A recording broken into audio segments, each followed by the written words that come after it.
Colonel Gaddafi is only a jumbo jet fast off the town of Lockerbie. Libya must be protected. Anti-Gaddafi fighters have taken With this new development, the news of Gaddafi being killed.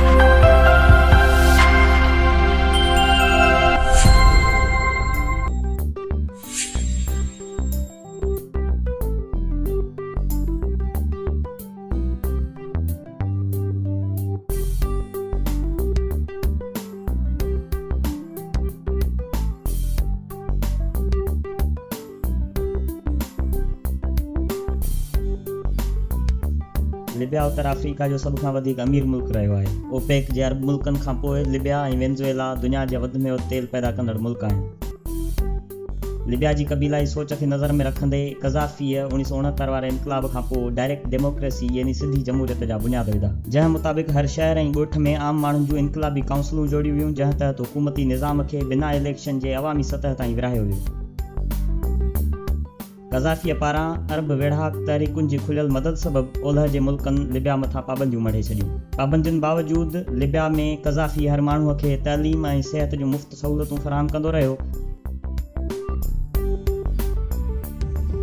2010 ऐं 11 ईस्वीअ में Tunis ऐं मिस्र में अरब spring नाले सां अवामी बग़ावतुनि खां पोइ लिबिया में कज़ाफ़ी हुकूमत ख़िलाफ़ वॾी बग़ावत जनम वरितो। यूरोप तोड़े अरब मुल्कनि जे मदद सां कज़ाफ़ीअ ख़िलाफ़ बग़ावत ताक़त वठंदी वई ऐं सिर्फ़ु ओलह में कज़ाफ़ी जी फ़ौज ऐं हामियुनि जी अक्सरियत हुई, जॾहिं त लिबिया जे ओभर उत्तर ऐं ॾखण में बाग़ी मज़बूत थी विया। उहा बग़ावत अक्टूबर 2011 ईस्वीअ में कज़ाफ़ीअ जे मौत सां गॾु पूरी थी, जंहिं में 30,000 खां वधीक माण्हू मारिजी विया। जुलाई 2012 में नेशनल ट्रांजिशन काउंसिल लिबिया में आम चूंडूं करायूं ऐं अगस्त में GNC यानी जनरल नेशनल कांग्रेस जोड़े उनखे आर्ज़ी हुकूमत ऐं आइन साज़ीअ जा इख्तियार ॾिना विया। उन विच में मज़हबी बाग़ियुनि ऐं लिबरल बाग़ियुनि में छिकताण वधंदी रही ऐं 2015 ईस्वीअ ताईं 2 सालनि अंदरि 3 वज़ीर आज़मनि खे GNC तरफ़ां हटायो वियो।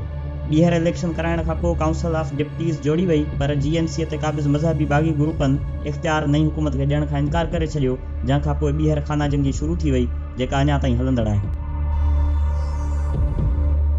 हिन वक़्तु सॼो लिबिया मुख़्तलिफ़ हथियारबंद गुरूहनि जे कब्ज़े में आहे, जॾहिं त अहम सियासी अॻुवान कंहिं हिकु गॾियल हुकूमत ते राज़ी नाहिनि थी सघिया।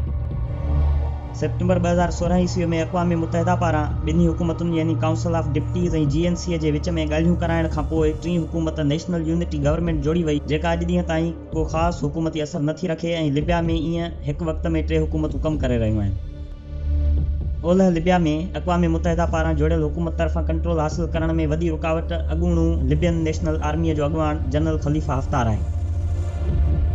जनरल हफ़्तार कज़ाफ़ी जे मारिजण खां पोइ ओभर ऐं ॾखण लिबिया जे वॾे हिसे ते कब्ज़ो करे वरितो हो, जॾहिं त ओलह लिबिया जो वॾो हिसो अक़वाम मुतहिदा पारां तस्लीम कयल हुकूमत जे बाग़ी वेढ़ाकनि यानी लिबियन डॉन अलायंस क़बाइली वेढ़ा ग्रुपनि दाइश ऐं अंसारुल शरिया जहिड़नि मज़हबी ग्रुपनि जे कब्ज़े हेठि आहे, जंहिं सबबि उते गुज़िरियल 3 सालनि खां छिती वेढ़ जारी आहे।